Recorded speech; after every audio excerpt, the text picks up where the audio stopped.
Local e commerce market के अंदर single product की स्ट्रेटेजी मैंने शेयर कर दी कि आपका ये स्टोर है और इस स्टोर के ऊपर आपके पास ये एक सिंगल प्रोडक्ट थी, एनिमल लैम्प, जिसके 500 पीसेस आपने उठाए थे। और उन 500 पीसेस को अब आप बिल्कुल ज़ीरो से प्रॉफिटेबिलिटी के साथ किस तरह निकालेंगे पूरा स्टॉक अपना, उसका step by step road map हमने सीख लिया।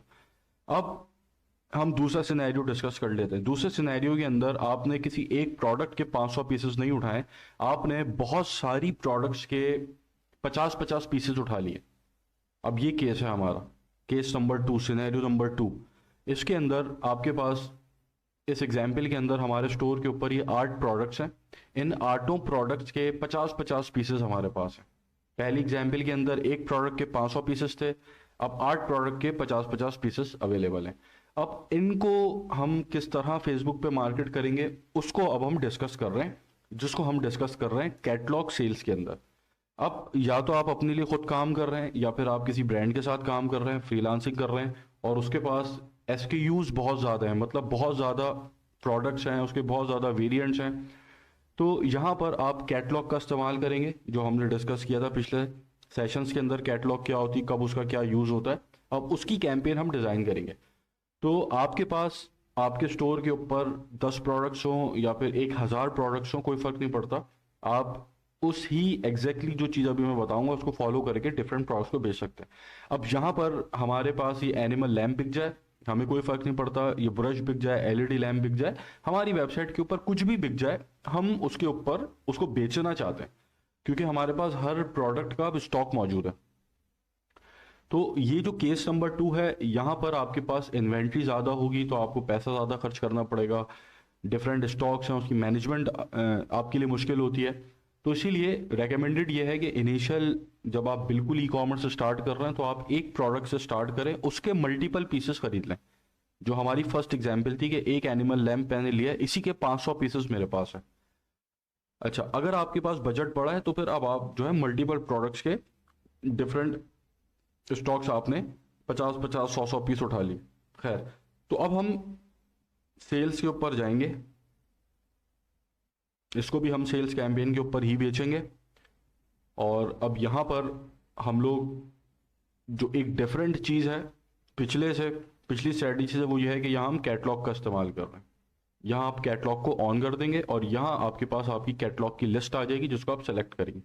कैटलॉग किस तरह बनती है ये हम पिछले सेशंस के अंदर सीख चुके हैं अच्छी तरीके से।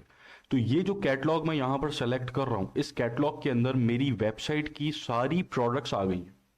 अब मेरी वेबसाइट के ऊपर एक प्रोडक्ट हो, 1,00,000 प्रोडक्ट हो, सारा डाटा मैंने फेसबुक को यहाँ पर बता दिया है कि ये कैटलॉग है और ये तमाम प्रोडक्ट्स हैं मेरी वेबसाइट की। बाकी कुछ भी नहीं छेड़ेंगे, नेक्स्ट करेंगे। नेक्स्ट के ऊपर आप आएंगे परफॉर्मेंस गोल पे। यहाँ पर आप फेसबुक को बताएंगे कि मैक्सिमाइज नंबर ऑफ कन्वर्जन्स, ठीक है, जो हम हमेशा रखते हैं अपना परफॉर्मेंस गोल, बाकी और कोई गोल सेलेक्ट नहीं करेंगे, कि हमें मैक्सिमम कन्वर्जन्स चाहिए। बाकी आप कुछ भी नहीं छेड़ेंगे, वैसे रखेंगे। अब यहाँ पर आता है प्रोडक्ट सेट। जैसे मैंने पिछली वीडियोस के अंदर डिस्कस किया था कि एक कैटलॉग आ गई, उस कैटलॉग के अंदर एक प्रोडक्ट सेट आ गया। उस प्रोडक्ट सेट के अंदर वो डिफरेंट कैटेगरी हो सकती है, वो हो सकता है इलेक्ट्रॉनिक आइटम्स हो, वो हो सकता है कि आपकी क्लोथिंग एसेसरीज हो, क्लोथिंग आइटम्स हो, या फिर गैजेट्स हो। तो यह आपने प्रोडक्ट सेट यहाँ पर अब आप सेलेक्ट करेंगे कि किस प्रोडक्ट सेट को आप मार्केट कर रहे हैं। ठीक है, अब मैंने यहाँ पर ऑल प्रोडक्ट को सेलेक्ट कर लिया यहाँ पर एग्जाम्पल में। यहाँ पर आप बजट दे देंगे उसको।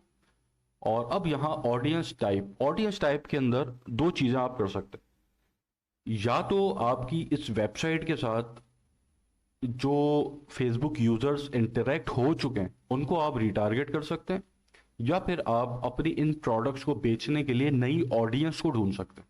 तो ये दो पर्पज हैं कैटलॉग के अंदर जिनको आप यूज कर सकते हैं। अभी हम नई ऑडियंस को ढूंढने के लिए कैंपेन बनाते हैं, फिर हम रिटारगेटिंग के ऊपर भी आएंगे। तो यहां पर मैं सेलेक्ट करूंगा find prospective customers even if they have not interacted with your business.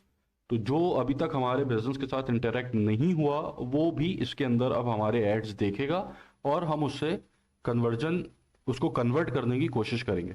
Locations आप यहाँ पर सेलेक्ट करने, फिर यहाँ पर एक्सक्लूड कैटलॉग इंटरेक्शंस। अब यहाँ पर जो कैटलॉग है, उस कैटलॉग के अंदर आपकी सारी प्रोडक्ट्स हैं। अब यहाँ आप उन लोगों को एक्सक्लूड कर सकते हैं कि जिन्होंने आपकी कैटलॉग में से, अब मैं यहाँ पर किसी एक सिंगल प्रोडक्ट की बात नहीं करूंगा, अब मैं यहाँ कैटलॉग को डिस्कस कर रहा हूँ कि आपकी पूरी कैटलॉग में से या आपकी पूरी वेबसाइट के ऊपर जितनी भी प्रोडक्ट्स आपने उस कैटलॉग के अंदर ऐड की हुई हैं, उनमें से किसी भी एक प्रोडक्ट को किसी ने परचेस किया है तो आप उसको एक्सक्लूड कर सकते हैं।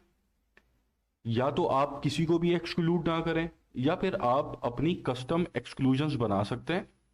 यहाँ पर आप आएंगे, यहाँ अपना जो प्रोडक्ट्स हैं उसको सेलेक्ट कर लेंगे। यहाँ पर आपके पास व्यूड है, ऐड टू कार्ट है, परचेज्ड है, ठीक है, ये कुछ ऑप्शंस हैं, उनको आप सेलेक्ट कर सकते हैं। और यहाँ पर आप डेज बता सकते हैं कि भाई इतने दिनों के अंदर जिन्होंने ऐड टू कार्ट किया है उनको एक्सक्लूड कर दो, ठीक है। तो आप यहाँ एक्सक्लूजन्स को यूज़ नहीं करेंगे, आप यहाँ पे नो एक्सक्लूजन्स को टिक करेंगे और इसी को आगे यूज़ करेंगे। यहाँ आपने किसी को एक्सक्लूड नहीं करना, क्योंकि अब आप मास लेवल पे काम कर रहे हैं, बड़े लेवल के ऊपर काम कर रहे हैं, तो अब आपने नैरो नहीं करनी चीज़ों को। तो अगर आप एक्सक्लूजन्स के ऊपर, नो के ऊपर रखते हैं इसको, तो आपको अच्छे रिजल्ट्स मिलते हैं इसके ऊपर बनिस्बत इसके। देखें, एक लॉजिक को हमेशा याद रखिएगा जो फेसबुक भी रेकमेंड करती है। फेसबुक के पास, जो फेसबुक को आप पे कर रहे हैं वो पे इसलिए कर रहे हैं कि फेसबुक आपको परचेजेस ला के दे दे। अब जितना कॉम्प्लेक्स सिस्टम आप फेसबुक का बनाएंगे अपने एड्स के अंदर, उतना ही ज़्यादा फेसबुक को काम करना पड़ेगा आपको परचेज लाने के लिए। और जितना ज़्यादा फेसबुक को काम करना पड़ेगा आपको परचेज देने के लिए, उतना ही अनअफेक्टिव आपके लिए एड्स बन जाएंगे। चीज़ों को जितना सिंपल हो उतना सिंपल रखें। यहाँ पर जिन लोगों ने आपसे परचेज किया है, तो ऐसा तो नहीं है कि एक दफ़ा उसने परचेज कर लिया तो अब आप उसको एक्सक्लूड कर देंगे कि भाई वो और कोई प्रोडक्ट मुझसे परचेज ही नहीं करे, क्योंकि अभी हम सिंगल प्रोडक्ट पे काम नहीं कर रहे हैं, अभी हम अपनी कंप्लीट कैटलॉग पे काम कर रहे हैं। तो यहाँ आप इसलिए एक्सक्लूड नहीं कर रहे, ठीक है। या फिर आप यहाँ कस्टम एक्सक्लूजन नहीं बना रहे कि भाई जिन लोगों ने ऐड टू कार्ट किया है इस प्रोडक्ट सेट में लास्ट 10 डेज के अंदर, उनको ना देखे। भाई क्यों ना देखे? तो आपने इसलिए एक्सक्लूजन्स को यूज़ नहीं करना, नो एक्सक्लूजन्स के ऊपर टिक रखना है। एडवांटेज ऑडियंस का आप इस्तेमाल करेंगे और एडवांटेज प्लेसमेंट्स का आप इस्तेमाल करेंगे। आप चाहें तो यहाँ पर सिर्फ फीड्स का इस्तेमाल कर सकते हैं। पहले मैं यही रेकमेंड करता था कि जब आप कैटलॉग एड चला रहे हैं तो सिर्फ फीड्स के ऊपर चलाएं, लेकिन अभी आप यहाँ एडवांटेज प्लेसमेंट्स को ही यूज़ करें, क्योंकि जो ज़्यादा बजट आपका लगेगा वो फीड के ऊपर ही लगेगा। सबसे ज़्यादा बजट फीड पे ही यूटिलाइज होता है, बाकी और जो प्लेसमेंट्स हैं उसके ऊपर बहुत मामूली सा बजट यूटिलाइज हो रहा होता है, तो वो इतना बड़ा अफेक्ट क्रिएट नहीं करती। अच्छा, अब यहाँ पर आप अपना Facebook page, Instagram page select कर लें। सेलेक्ट करने के बाद अब यहाँ ऐड सेटअप के ऊपर आपको 3 ऑप्शंस देती है फेसबुक। एक सिंगल इमेज और वीडियो। जब आप सिंगल इमेज और वीडियो के ऊपर जाते हैं तो अब फेसबुक अपनी एआई के ऊपर आपकी कैटलॉग में से कोई भी एक प्रोडक्ट उठाएगी और फेसबुक यूज़र के सामने रख देगी कि जो फेसबुक को लगता हो कि ये इस प्रोडक्ट का ऐड देखकर आपसे इस प्रोडक्ट को परचेज कर सकता है। अब एक जगह हमजा है, हमजा ने आपका ऐड देखा, हमजा ने आपका ऐड देखा एनिमल लैम्प का, जब आप यहाँ पर सिंगल इमेज और वीडियो का इस्तेमाल कर रहे हैं। और एक जगह उमर है, उमर ने आपका ऐड देखा इस ब्रश का, तो हमजा ने अलग ऐड देखा, उमर ने अलग ऐड देखा। तो फेसबुक ने हमजा को अलग ऐड इसलिए दिखाया है कि फेसबुक को ये लगता है कि हमजा एनिमल लैम्प का ऐड देखकर कन्वर्ट हो सकता है, और उमर जो है वो ये ब्रश का ऐड देखकर कन्वर्ट हो सकता है, तो इसलिए उमर ने ब्रश का ऐड देखा। तो यहाँ पर डायनेमिकली आपकी कैटलॉग में से फेसबुक प्रोडक्ट को उठाएगी और उस प्रोडक्ट का ऐड रैंडमली फेसबुक यूजर्स को दिखाएगी। तो ये ऑप्शन 1 है। उसके बाद क्राउजल्स हैं और फिर कलेक्शन है। तो एक एक करके हम तीनों को डिस्कस करते हैं। पहले हम सिंगल इमेज और वीडियो का ऐड तैयार कर लें। अब यहाँ पर आपकी ऐड कॉपी जो है, ऐड कॉपी के अंदर आप जैसे कि बाय नाउ, ये मैं ऐड कॉपी एम ही लिख रहा हूँ बस टाइम बचाने के लिए। यहाँ पर आप जो यूज़ करेंगे प्रोडक्ट नेम यूज़ करेंगे, ठीक है। मतलब ऐड कॉपी इस तरीके से यूनिवर्सल सी आपने लिखनी है और उसके अंदर इन प्रोडक्ट्स को यहाँ पे टैग करना है, ठीक है। अब यहाँ पर जो भी प्रोडक्ट का ऐड जो भी फेसबुक यूजर देखेगा, जो टेक्स्ट आप यहाँ पर लिख रहे हैं वो एग्जैक्टली सेम होगा। और यहाँ पर जो आपने इसको सेलेक्ट किया कि नेम, ब्रांड, आईडी, डिस्क्रिप्शन, ये डायनेमिक होगा, ठीक है। अब जैसे यहाँ पर ये एनिमल लैम्प है, यहाँ मैंने एनिमल लैम्प नहीं लिखा हुआ, यहाँ मैंने लिखा है बाय नाउ और, ठीक है, ये टेक्स्ट लिखा है। उसके बाद एनिमल लैम्प यहाँ पे खुद शो हो रहा है। क्यों शो हो रहा है? क्योंकि यहाँ पर मैंने इसको टैग किया इस प्रोडक्ट को। तो जब हमजा ऐड देखेगा एनिमल लैम्प का, तो यहाँ प्रोडक्ट नेम के अंदर एनिमल लैम्प उसको नजर आएगा। उमर ऐड देखेगा इस ब्रश का, तो यहाँ पर इस प्रोडक्ट नेम के अंदर इस प्रोडक्ट का नाम उसको नजर आएगा। तो ये डायनेमिक है। तो यहाँ पर आपने इन टैग्स को यूज कर कर अपनी ऐड कॉपी को लिखना है। मतलब जो भी आप ऐड कॉपी लिख रहे हैं उसको पहले लिख लें, और फिर वहां पर इस तरीके से आपने प्रोडक्ट्स को टैगिंग करनी है, ताकि जो आपका प्रोडक्ट नाम है वो भी साथ साथ जाए। उसके बाद ये आपकी हेडलाइन है। हेडलाइन के अंदर आप चाहें तो एक को यूनिवर्सल हेडलाइन लिख दें, वरना आप जिस तरीके से ऊपर ऐड कॉपी के अंदर आप टैग्स कर रहे हैं, टैगिंग कर रहे हैं, वैसे यहाँ पर भी आप टैगिंग कर सकते हैं। ये जैसे यहाँ पर आपके पास बहुत सारे ऑप्शंस मिल रहे हैं। नेम मिल रहा है प्रोडक्ट का, ब्रांड मिल रहा है, ID, description, price, current price, unit price, ये सारे कुछ आपके पास टैग्स हैं जो आप यहाँ पर इसको लगा सकते हैं। ठीक है, जैसे कि बाय नाउ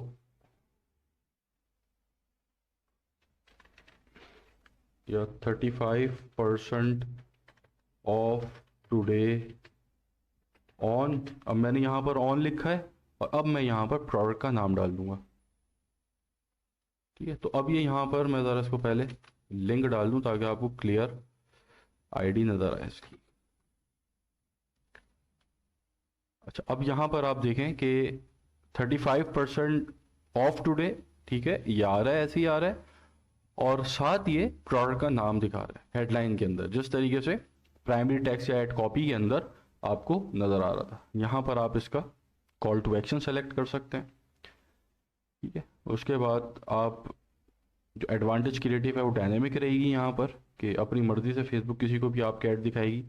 डेस्टिनेशन के अंदर आप इसको मैनुअल रखेंगे। ठीक है, एडवांटेज के ऊपर फेसबुक को जहाँ लगेगा कि, मतलब जैसे फेसबुक को लगेगा कि हमजा ऐप के ऊपर कन्वर्ट हो सकता है, वेबसाइट पे नहीं हो सकता, तो हमजा को वो ऐप पे लेके जाएगी। उमर वेबसाइट पे कन्वर्ट हो सकता है, तो उमर को फेसबुक वेबसाइट पे लेके जाएगी जब वो कॉल टू एक्शन पे क्लिक करेगा।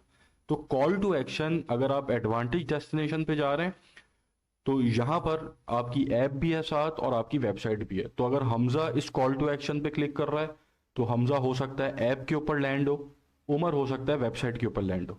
ठीक है, लेकिन आपने इसका इस्तेमाल नहीं करना क्योंकि अभी हम ऐप के ऊपर काम नहीं कर रहे। तो अभी हम यहाँ पर मैनुअल डेस्टिनेशन को इस्तेमाल करेंगे। अब जैसे दराज है, दराज डॉट पी के अपने स्टोर के लिए ऐड चला रहा है, तो अब दराज यहाँ पे एडवांटेज डेस्टिनेशन का इस्तेमाल करेगा कि जहाँ ऐप के ऊपर कन्वर्जन उसकी आ सकती होगी तो फेसबुक उसको ऐप के ऊपर लेके जाएगी, वरना अगर वेबसाइट के ऊपर आ सकती होगी तो वेबसाइट के ऊपर लेके जाएगी। ठीक है, तो अभी आप ऐप के ऊपर काम नहीं कर रहे, इसलिए आप मैनुअल डेस्टिनेशन को सेलेक्ट करेंगे। अब यहाँ पर है डीप लिंक। डीप लिंक के अंदर आप, जैसे ये प्रोडक्ट है, अब ये जो प्रोडक्ट है इसका प्रोडक्ट लिंक डिफरेंट है, इसका यूआरएल डिफरेंट है, इसका अलग है, इसका अलग है, इसका अलग है। तो अब जो फेसबुक आपको डिफरेंट प्रोडक्ट्स की ऐड दिखा रही है, और यहाँ पर अगर आप डीप लिंक उसको नहीं दे रहे, तो जो भी कॉल टू एक्शन के ऊपर क्लिक करेगा वो इस पेज पे लैंड हो जाएगा जो आपने यहाँ पर इसको वेबसाइट यूआरएल के अंदर दिया हुआ। जबकि अगर आप डीप लिंक देते हैं यहाँ पे, तो फिर डीप लिंक के अंदर जो उस प्रोडक्ट पेज का यूआरएल है उसके ऊपर लैंड होगा वो यूजर। तो आपने यहाँ पे प्रोडक्ट लिंक जरूर देना है। डीप लिंक, इसके अंदर आप सेलेक्ट करेंगे यूआरएल। तो अब यहाँ इसको सेलेक्ट कर लें। अब यहाँ पर आपके पास, जैसे हमजा ने अगर एनिमल लैम्प का ऐड देखा है, तो हमजा जब शॉप नाउ पे क्लिक करेगा तो हमजा इस प्रोडक्ट पेज पे लैंड होगा। जबकि उमर जब ये ऐड देखेगा तो उमर इस प्रोडक्ट पेज पे लैंड होगा। उसके बाद प्राइमरी डेस्टिनेशन आपकी वेबसाइट होगी। बाकी चीज़ें यहाँ सेम है जो हम ऑलरेडी डिस्कस कर चुके हैं। अब ऐड कॉपी कैसे लिखनी है क्या, ये सब तो ऑलरेडी डिस्कस हो चुका है ना, तो वहाँ पर मैं टाइम नहीं लगा रहा अभी। ठीक है, तो ये आपका सिंगल प्रोडक्ट या फिर वीडियो के ऊपर आप इस तरीके से कैटलॉग सेल्स के अपने ऐड चलाएंगे लोकल ई कॉमर्स मार्केट के अंदर, या आप इंटरनेशनल मार्केट में भी कर सकते हैं, लोकल में भी कर सकते हैं। अभी हम लोकल को डिस्कस कर रहे हैं तो इसलिए यहाँ लोकल की मैंने एग्जाम्पल दी है आपको।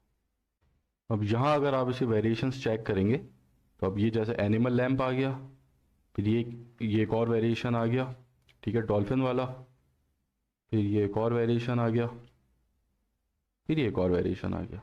अब यहाँ पर आपकी ऐड कॉपी और आपका टेक्स्ट वो डिफरेंट है, मतलब जो आपने यूनिवर्सली लिखा है वो तो सेम है, लेकिन यहाँ जो आपने टैगिंग की प्रोडक्ट की उससे यहाँ पर आपको एक डिफरेंस फील हो रहा है।